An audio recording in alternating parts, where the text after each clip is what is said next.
Hi,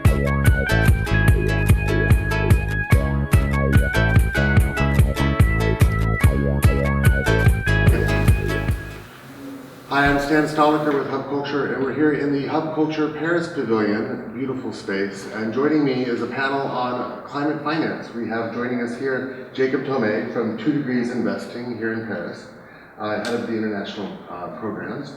Jason Mitchell from Man GOG. Jason is managing the Virgin Climate Change Fund and is really a fund manager. And then Stéphane Boisson from Kepler Chevreux, really looking at energy transition analysis. So guys, let's start off the conversation with the big picture on climate finance. What kind of growth is this area seeing, and where do you see it moving as we sort of move out of COP and into 2016? Do you want to start? Stefan? Okay, I'll kick off.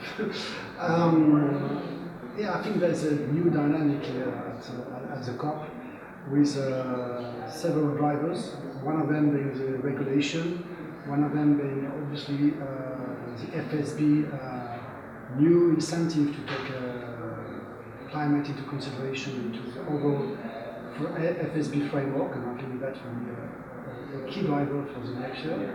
And also a number of different initiatives, either on the equity side or the infrastructure side, on the credit side.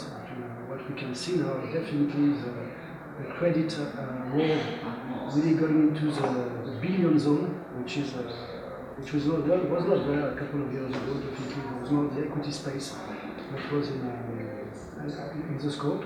So basically, all aspects of climate change, of finance getting into climate change, and also we see the emergence of a number of, let's say, structural product, financial engineering around climate finance, coming up with a very interesting product, capital guaranteed, new also some derivative, climate derivatives coming up. So the whole ecosystem actually is building up, and some, in the context of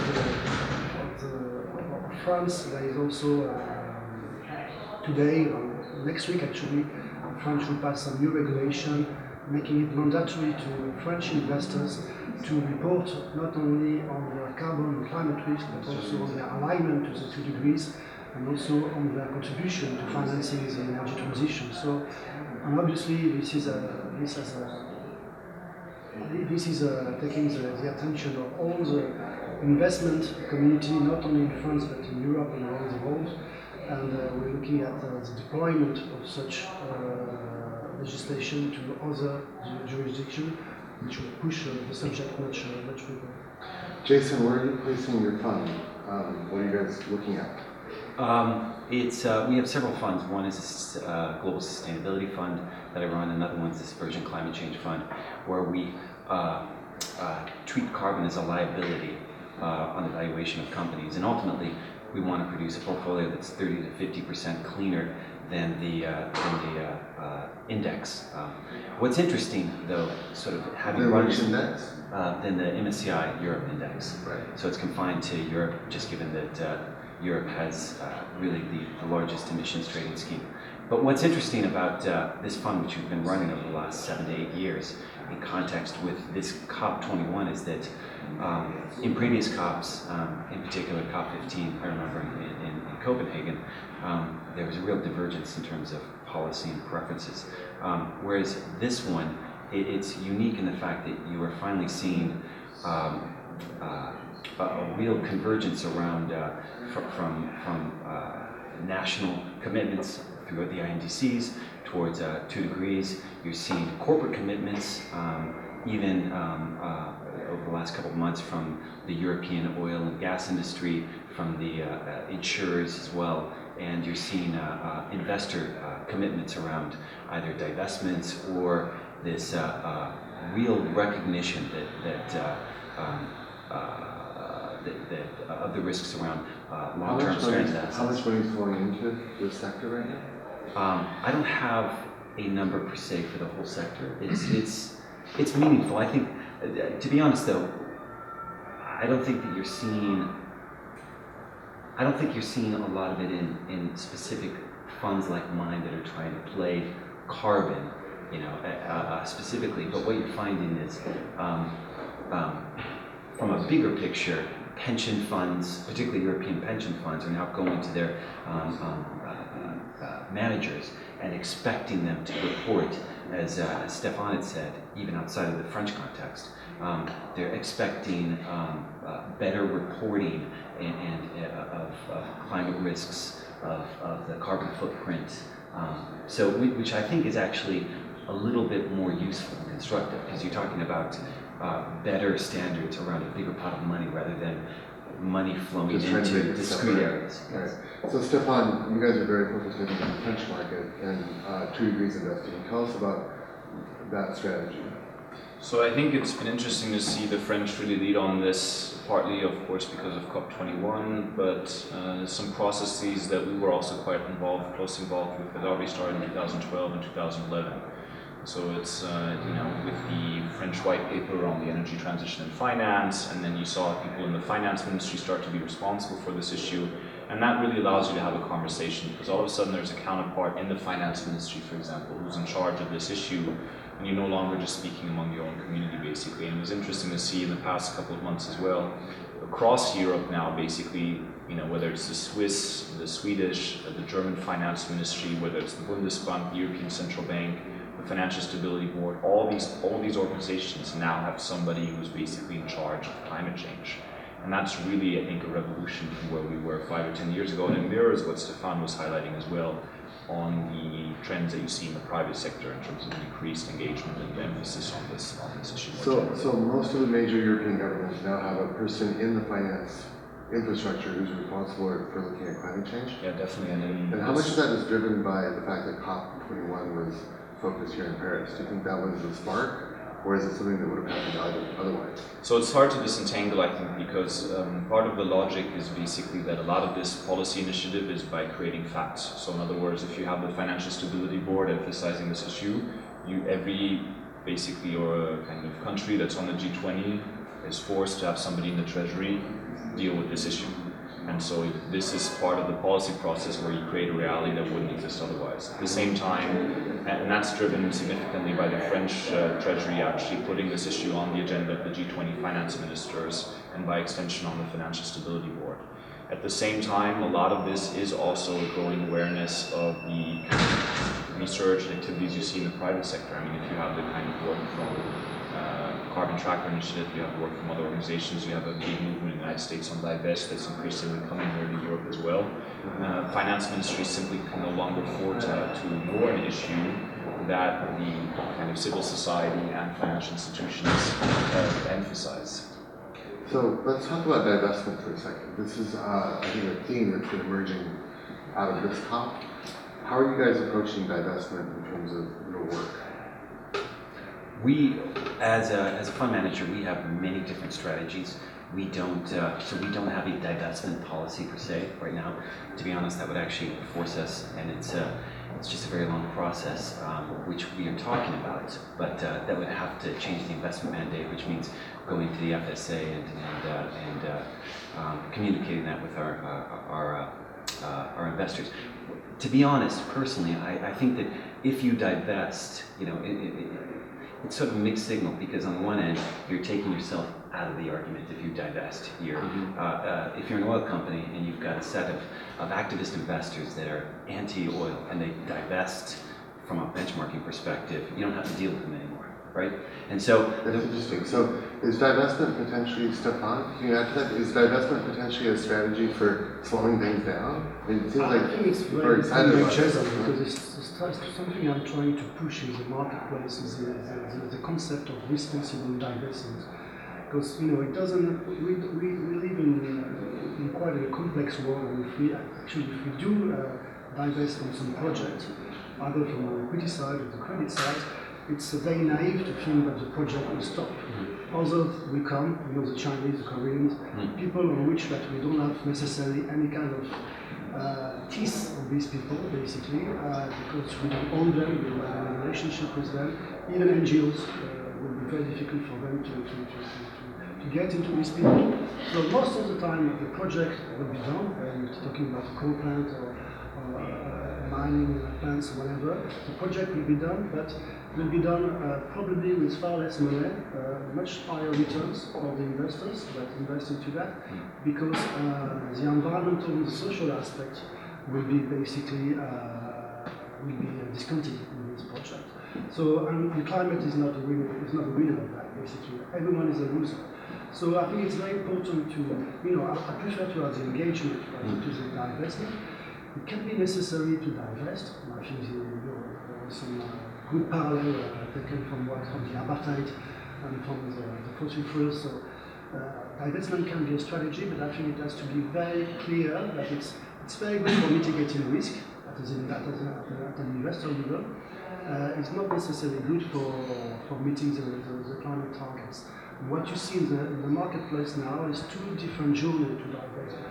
Some investors are taking the climate carbon risk as an argument to divest, and I think that's reasonable. And we can argue that with implementation of higher carbon pricing, with potential increasing of stranded assets and things like that, it's reasonable to divest. And some of them are taking more an ethical journey, for example, and saying no, we should divest because basically you should not be investing in fossil fuels. And then I would be more critical on that journey because most of the times they do not look at the consequences of divestment, and that's a paradox because they are the ones who are basically divesting with ethical and not on ethical grounds.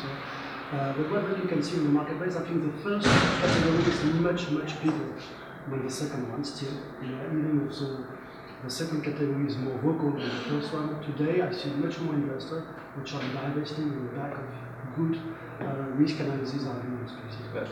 So I think I agree with both of what you're saying, but part of the issue is that exactly this conversation that you're highlighting, we're not seeing enough of in the market. That there is kind of this, but also the disentangling of why you're even doing this in the first place. And so I think there is kind of this issue of trying to assess something without the market as a whole having decided about why they're doing it. And so if you don't decide that to begin with, it's impossible for you to say whether it makes sense or doesn't make sense. And I think that's what you're highlighting, Stefan, and I agree with that.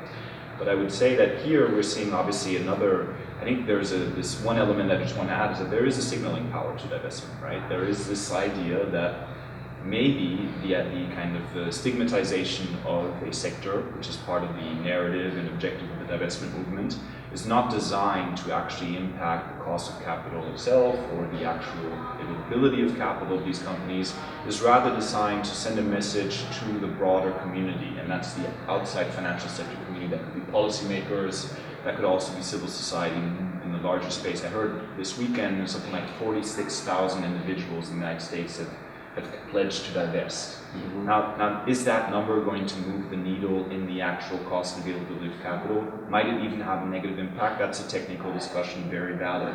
But is the fact that 46,000 Americans are making that pledge and making their voices heard, could that be impactful from outside of that divestment narrative? Is there a difference between personal divestment and institutional divestment? Because they're very different factors, right? Very different metrics.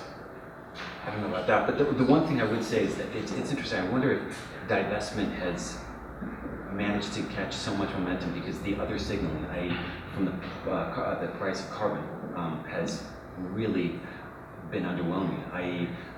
Kepler-Chevreux has some great data where it shows that in Europe, you don't get mass scale switching from coal to natural gas, lower carbon footprint, unless without a carbon price of 27 to 35 euros.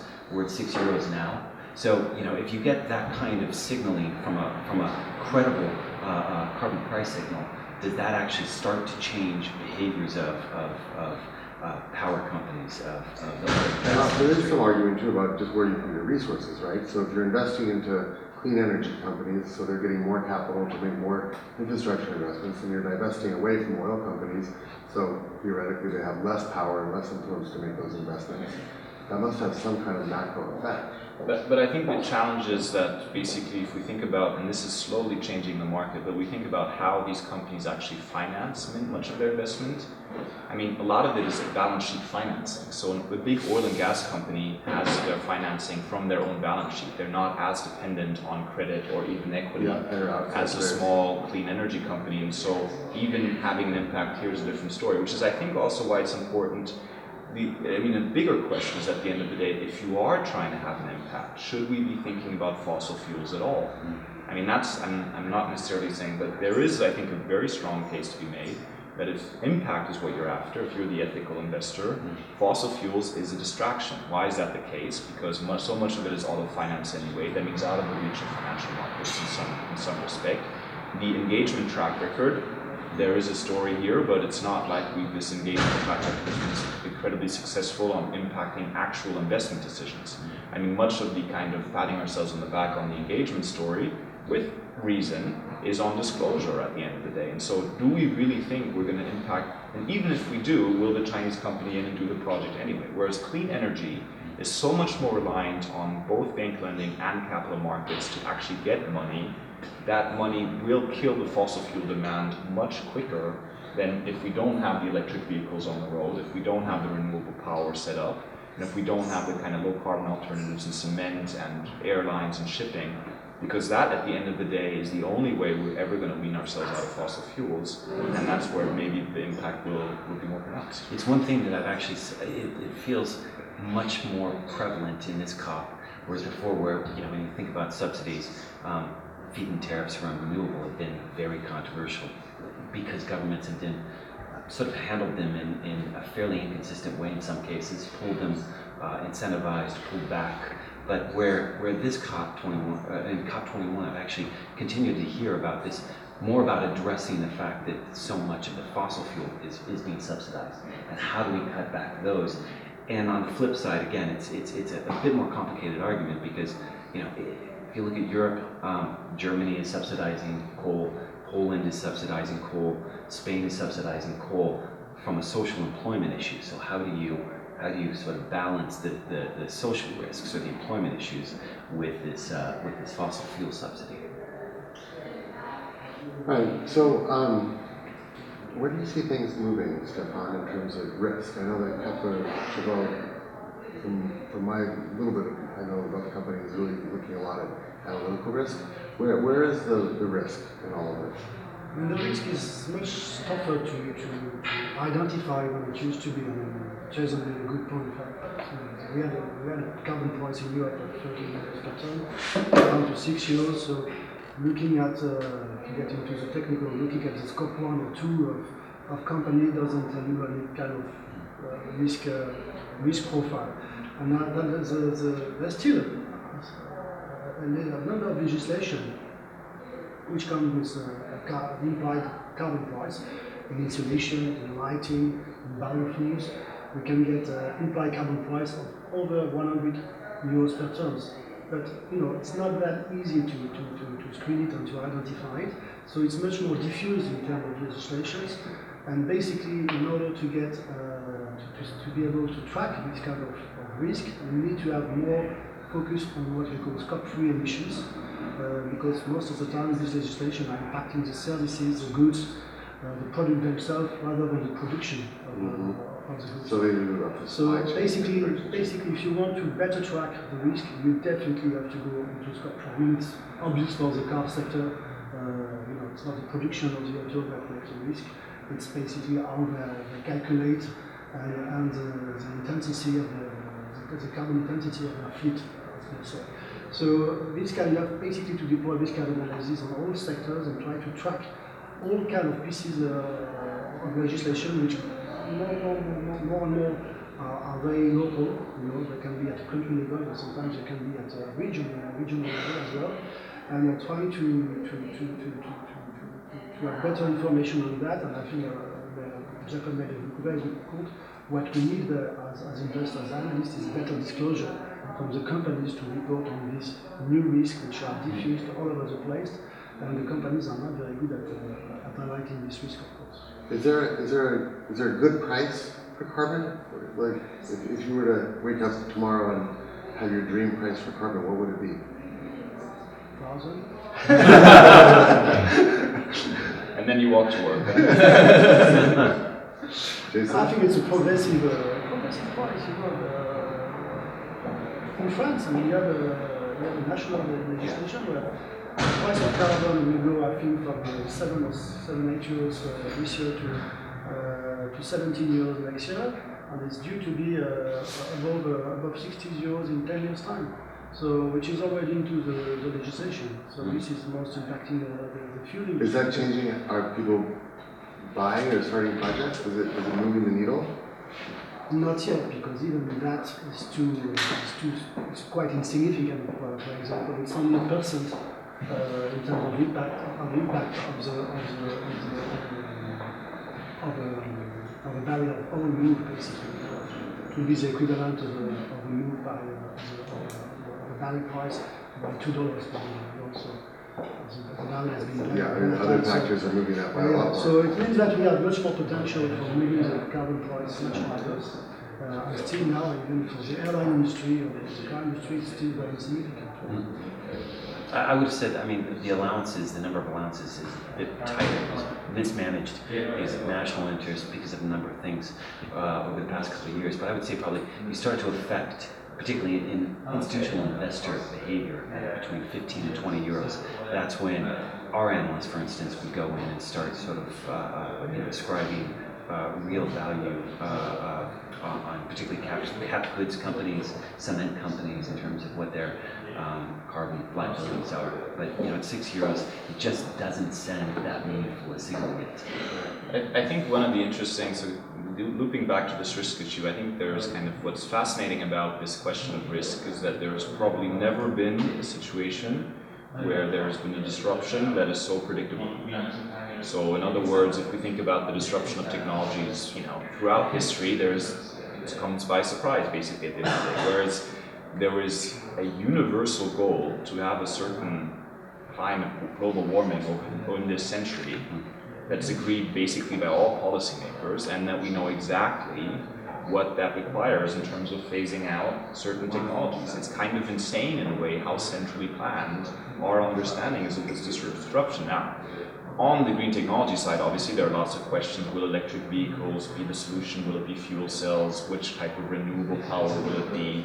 And there's a lot of investors who are struggling in the space because of the difficulty of actually getting the opportunity side of the disruption. But on the kind of risk side of the disruption, so the fossil fuel side, assuming we achieve something resembling 2 degrees, and at the end of the day, we don't even need to believe in 2 degrees, because as we know, any global warming will require an economy at some point with net zero emissions. Even a 6-degree economy will get us to net zero emissions. It's just the speed of that transition will be slower. So the predictability is very high, but the challenge, of course, is trying to understand how much of that is priced. That's a real challenge. It's not just simply saying, if I take the International Energy Agency roadmap, so between 6 and 2 degrees, we'll be looking at less oil production of about 15%, right? And the difference in prices is about, another 20 or 30 bucks, basically, between those two scenarios. So I plug that into my model and I get a number. Now, what happened the past year is that the oil price is now at $50 or $40. That's $50 than what the IEA thinks it will be under 2 degrees. So oil prices have taken a massive hit. They're 30 or 40% lower than they were last year. So is this 2 degree RB price now, or are we looking, do we have to distract that? So that's analytically really challenging, because we always assume, especially I think from a civil society perspective, that there are transition risks, and so basically we discount that from whatever the price is. But the big challenge is really understanding how much market actors are already pricing this risk, and maybe not at all, but how much are they pricing that, and then translating what we know about this disruption into the model, basically. One thing that'll be interesting, though, from a market's perspective, assuming that we do come to some sort of legally binding accord at the end of COP21, when you sequence through and you look at next year, you've got ICAO, the International Civil Aviation Organization. People have talked about this before, and it's been incredibly optimistic, but the aviation and transportation sectors, roughly about 4 or 5% of global emissions, unregulated, they're outgrowing global emissions by 2x. But in 2016, you have the ICAO summit, and they now have to figure out whether they self-regulate or migrate onto a carbon market.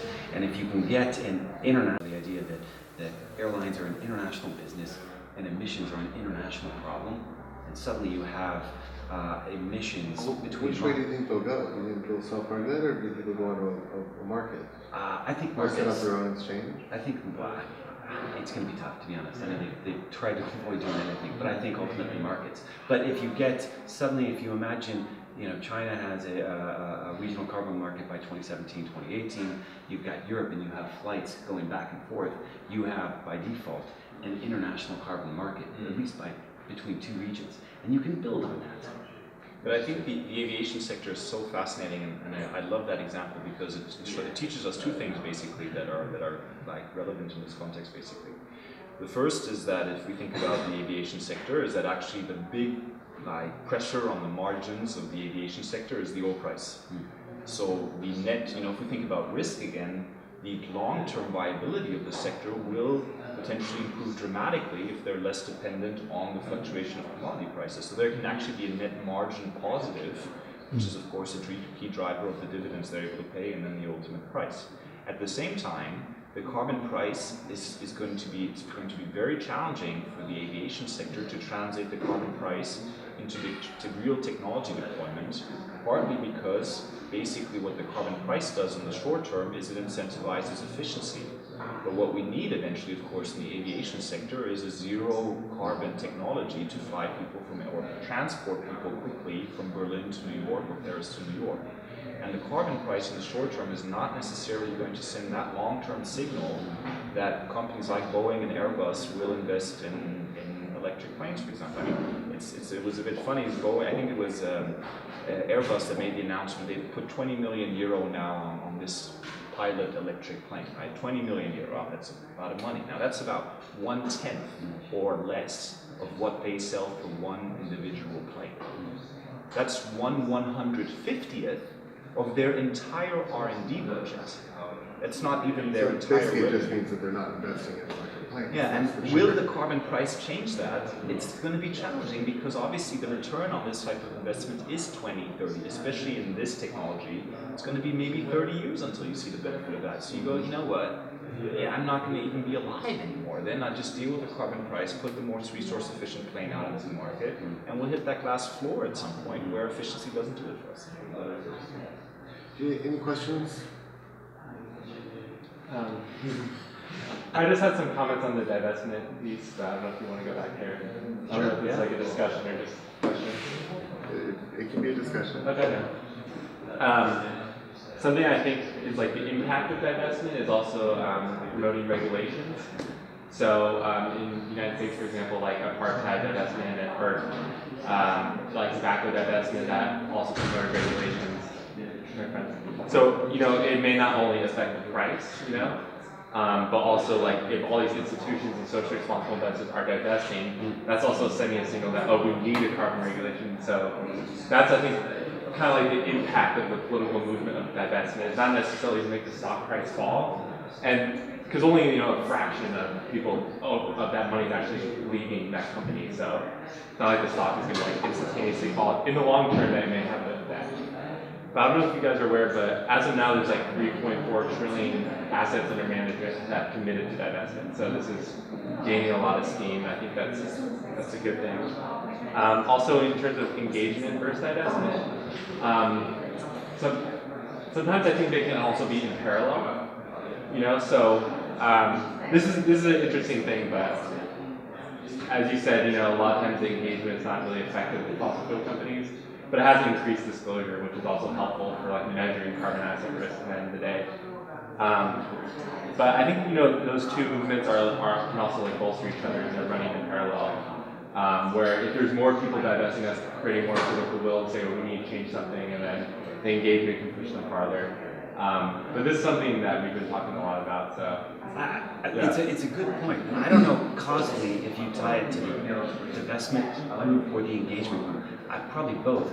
But it's fascinating to see the oil and gas industry, at least the European side, with some Middle Eastern producers in there over the last couple of months, finally argue for a credible pricing, carbon price. I mean, clearly they're doing that because I would say they recognize the regulatory risks and they finally have to own up to that. Number two, they're trying to sort of protect themselves in this transition from oil, coal to nat gas. But it's interesting that the U.S. producers have been completely absent in this situation where a lot of the divestment has occurred. Tom? Yeah, thanks very much. There's been a fantastic panel, and it's great to see the growth of climate finance starting to really pick up steam, and it's a really rich landscape of different forms of climate finance. This last week I've been talking with Climate Finance Lab, and European Investment Bank, EBRD, and so on about what the needs are in terms of standards, because they see that there's such an array that's starting to happen, and yet they're unable to track and sort of define some of these forms of climate finance. So I'm interested to know from your perspectives in the industry, when do you need these standards to start supporting your work, or is it already starting to hinder your progress? I would say has it hindered? I mean, certainly a weak price, carbon price signal hasn't helped in our ability to price, particularly these long-term risks. What are the standards that you guys use now? Or do you, what standards do you use now? Well, not really standards. That's a problem, actually. I mean, That's a problem. But I mean, I'll make a point that, when the carbon price was $35, there were far less investors that was considering the potential risk on their assets than we are now, looking at the carbon and climate risk when the carbon pricing in Europe is $5 or $6.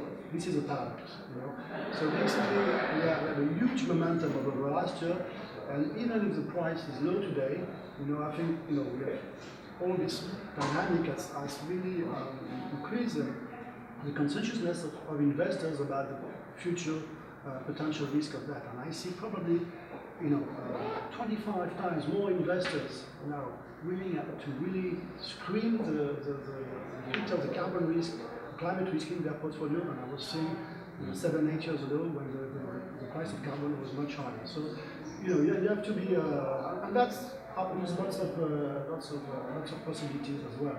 And there are, I think the question of predictability that Jacob raised is very interesting, and the market still discounting, despite all the signals that are sent. And this COP that is the largest summit that was ever organized in Europe, not only in France, in Europe. That will send some signal to investors and to the politics, to basically to everyone. And if you take some history, if you don't mind, about other kind of disruption that we've seen actually in the first energy transition that happened about 100 years ago, when we phased out one industry at that time, and that was a dominant industry. It was basically the Dow Jones Industrial was named after this industry. That was the railways industry. It took about 10 years to phase out the railways industry. That has really... Sorry, not to be stupid, but what was phased out? The railway industry. The railways. The railways industry. I mean, that was basically the first dominant industry in 1900. In 1912, it was not existing anymore. It was out of any index. When before it was basically 30 to 40% of the market cap in London, in Paris, or in New York. And what happened? Basically, they didn't see the emergence of an alternative technology, which was the automobile. But it was pretty difficult to predict. Because you didn't see basically, there was no infrastructure for the automobile. There was it was very decentralized technologies in the automobiles compared to the centralized railway industry. It was also, there was no pump at that stage. It was difficult to envisage what would be the fuel to basically to enable all this. But if you see any kind of picture from that age, you see that in 10 years, the streets are moving from being full of horses and diligence and from being full of cars, basically. You know, and the railways industry just basically disappeared, and need really a generation of investors. If I can pick up on that, there's a great quote from Mr. Benz, the founder of the Daimler-Benz company. I think it was around 1900, where he said, well, the car market will never reach more than 1 million because there won't be enough chauffeurs to drive everybody around. So the inability to predict this disruption isn't even just outside, it also is inside the car sector, which is, I think, a good... But I want to pick up on the questions maybe, or the comments. So, if I may, I definitely agree with you. I think, and actually it's interesting to see the sophistication of, and the trouble of course is sometimes there's a communication breakdown, because the assumption within the financial sector is that this divest movement is about them, because it targets them. And actually it's interesting to see some of the sophistication of the people working the divest movement, that it's not really about them in a way, it's about the kind of signaling that you described. And on the standards, I think it's a little bit of a confusion sometimes, this whole debate about standards, in my view, because what do we actually want standards for, and why, right? And so one of the things, for example, that people want standards for is to be able to aggregate green technologies, to report on that, to be able to say my portfolio is 10 or 15% green. Now, it doesn't really make a lot of sense to do that, because it doesn't make a lot of sense to aggregate an electric vehicle with a wind farm just because it's green. As soon as you do that, the indicator stops being material. And once the indicator isn't material anymore, it's just some type of a reporting communications tool, then you also don't need a standard, because anyway what you're doing is you're just trying to say something. So, as great as it would be to have a green standard that says, well, this investor has 20% and this investor has 15%, investing in breakthrough R&D in airlines, I'll take that any day of the week, which is if maybe $100 million maybe, that's just a different sum of money than the kind of volume you want to see in renewable deployment. And aggregating these two hides that distinction. So I don't think we necessarily need, standards are not the goal in and upon themselves, right? And so what does that mean and then on the risk side, it's similar, because there will be diversity, but there is obviously a role for standards. But what is that role for standards exactly? And I think in my view, a lot of these standards already exist. If we take the accounting of oil and gas reserves, right? There's accounting standards on what's P1, P2, P3, P4. These standards exist, and it's very, very material from a climate change perspective to be able to compare Exxon's reserves to Shell reserves. Here, having standards around some of these issues that really act as inputs is relevant, but a lot of the market already has that. It's just that the climate folks necessarily haven't fully picked up on that. And so that's where I think some of the standards conversation will be going, and where it'll be interesting to see kind of an assessment framework that basically fills some of the reporting gaps. But carbon footprinting is the main metric currently being used in the market. We will never have a standard in the financial sector on carbon footprinting, and if we do, it won't add value, because that standard is just a way to help us account. It's not a way to help us make decisions, and as long as it doesn't help us make decisions, it doesn't change the market, basically. But it will be, per your point though, you've got a couple things. You've got SASB, the Sustainability Accounting Standards Board. They're working on something, particularly from a lot of the impact investing, there's a bit of environmental stuff. But over the next 12 to 18 months, you're going to see maybe not a standard, but it'll be interesting in France and Sweden, these countries that are mandating reporting criteria and having to come up with solutions. Maybe it means having a lot of different attempts at it, but at least there will be some reporting metric. And just sorry if I want to please then, but I think that's a really good point actually, which is that basically standards are interesting to help the readability of reporting and the ability to take reporting and make decisions upon that. So one of the issues that we have in the carbon footprinting space is that there's this whole debate about how to exactly account it perfectly, but and what's the right way, right? That's usually when we think about standards, we're trying to figure out what's the right way. Whereas maybe what's more important than having the right way is just having a consistent way. And that's, I think, where SASB plays such an important role, and what the French pension funds, the Swedish pension funds have now all decided to use one way to report on the carbon footprint. Now, from a technical perspective, that one way doesn't make necessarily a whole lot of more sense than another way, but what it allows people is to read AP1's report and AP2's report, and know what it means, and try to basically translate that into something. And that's, I think, where standards do have a role, but that's really on the the standards around the reporting rather than the standards around the accounting. And you made a very good point about the variety of different types of standards, and I was more referring to definitions of what constitutes climate finance. Right? They're still not in agreement around being able to track the different flows and then roll those And out. why do you think we need that definition? So we have an understanding of where is the money going, how effective is it going to be, where is it strong, where is it weak. For example, looking at adaptation, and we know that that's going to grow quite a lot.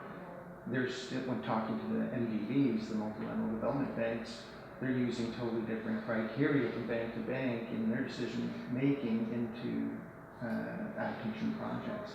So I think there's a lot of benefit in standards there, in particular beyond the example of carbon footprint. But I think that's a good example as well, because if we, using Tesla as an example here on this issue of climate finance, I mean, if we think about and I don't have the exact figures on that, I have to admit, but if we think about the body of, I mean, Tesla has 1/5, I think, or something like that, as a fraction of the R&D budget of Volkswagen, for example, right? I mean, it's ridiculously small compared to Volkswagen's R&D budget. And until they came out with their first car, I mean, they just, when you look at the performance of the battery that Tesla uses versus any other electric vehicle in the market, it just destroys it. I mean, it's way better. Just the pure technology. This is not a recommendation to buy a Tesla car. It's just the technology, right? So there's a lot less money that went into this, and the impact of that is a lot more powerful, I think. So and that's even less money if you think about the whole capacity deployment side, which is the money that now Tesla is spending on building a large-scale factory. You know, to get all these cars on the road. So having an aggregated number is sometimes I don't know how much value that adds. And climate finance numbers have dropped in the past couple of years in the middle of a huge expansion of solar. Now, should they have increased to be 2 degrees compatible? Yes. Is the fact that they dropped the signal that we're deploying less solar? Not at all, actually, because the costs of solar have gone down so much. But I think we should always be wary in this space of both trying to, and that goes back to what you said in the beginning as well, trying to understand, well, what is this, treating this as a sector, as opposed to treating this as a part of the story, and trying to find kind of your silver bullet, one number, this is the body of climate finance, this is the number of fossil companies, right? I think we have a tendency here to try to use this one number principle, and there are risks in doing that. Maybe one thing, I mean, the definition of climate finance can be twofold. You have exactly the same debate with impact investment. Whether impact investment is just the impact of your investment, or is it also impact on your investment? And today, climate finance is twofold. One is contribution of financing the energy transition, the low carbon solution, and the second one is basically integrating climate risk or carbon risk into your mainstream investment. And basically that second definition is basically broadening the scope of climate finance, and I think that every investor will basically enter the climate finance definition within the next coming years. And then their willingness to have an impact, basically investing into the carbon solution is something different, and that's more a niche market still. Definitely more a niche market. But then you have some definitions. I mean, the Climate Bond Initiative have come up with very interesting taxonomies, to define what is properly green or climate investment. And I think you will see more on that, and I think there is progressively, but consistently, there's some convergence of definition towards, investing in impact investment into green and low carbon technologies. We're gonna wrap up here in a couple minutes, so maybe another comment, and then let's just have a closing statement from you guys. I'd love to just see, I know it's the cheesiest question, but where do you see this in 2020? Do you want to follow up? Well, I just wanted to come back to the point that you were making about the resolution of these standards or definitions, because there's the Climate Bonds Initiative, for example, and there are all of these initiatives that are starting up and need to come together to come to some agreements so that we can make sense of all of it. So, reached, I think, a common eye to eye on that issue. Give him a second to collect his thoughts. Jason, you have a spoken for specifically where you see this, and you know, Yeah. we're always interested in how That's why I new spoke so much technologies I know. to avoid this question. No, 2020, we're talking, 5 years away. I'm an optimist. I mean, I've been blown away by the amount of progress, notwithstanding the carbon price, which is depressed, but the fact that we've gotten so much national, corporate, and investor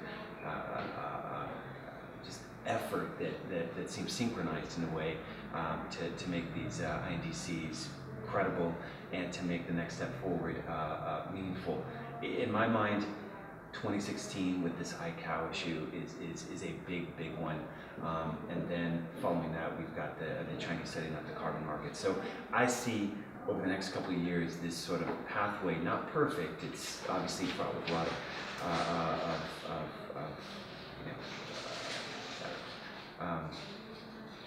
interests, particularly national interests, but I definitely see this pathway over the next several years towards establishing not maybe a completely global, but at least some linkage between regional carbon markets, particularly the European and the Chinese and parts of And the it US. seems like the pathway is not a single carbon market, but lots and lots of little local carbon markets, right? Mhm.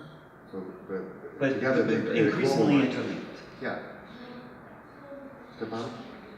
Yeah, I think we've been consistently discounting what happened basically over the last 10 years in terms of the climate momentum and the policy momentum. Obviously, there's been a bit of a pushback after Copenhagen. So I would expect that we are still discounting what will happen in 2020, and things will happen much more faster than what we think now.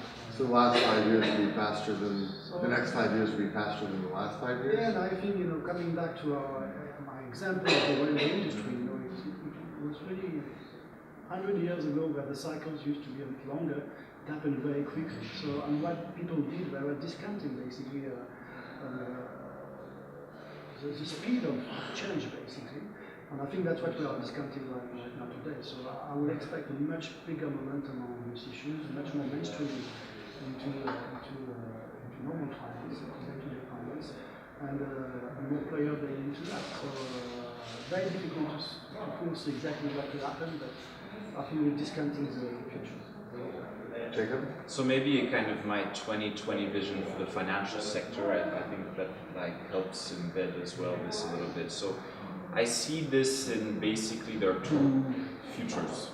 One future is, and we should try to be very quick on understanding which one we're headed to. One future is that basically there is nothing for us to do in the financial sector on this topic. Why is that? Because it will basically just become part of what everybody's doing, and there's no role. I mean, we can have our panels and our, meetings, and people will be working on it, but there's nothing for us to figure out anymore, basically, right? And that's one future, and that can be kind of a positive thing, but it can also be a negative thing insofar as we realize if we don't get strong carbon markets, if we don't get strong climate policies, then trying to move the financial sector without this infrastructure is a dead end. If we don't really have, a strong COP agreement, then just having conversations with investors about risk will simply not happen. Having conversations with regulators about addressing this issue won't happen. So there is a 2020 future where we have tax breaks on green, and in this case, most definitely standards are needed, green investment products, having macroprudential regulation, some type of stress tests with fixed scenarios that financial institutions need to look at. So I think that's one future. The other future is we need to focus back our attention on the industrial policy side, because actually these financial markets aren't really moving, and we're going to see a dead end around, having a glass ceiling of basically reporting, and that's it.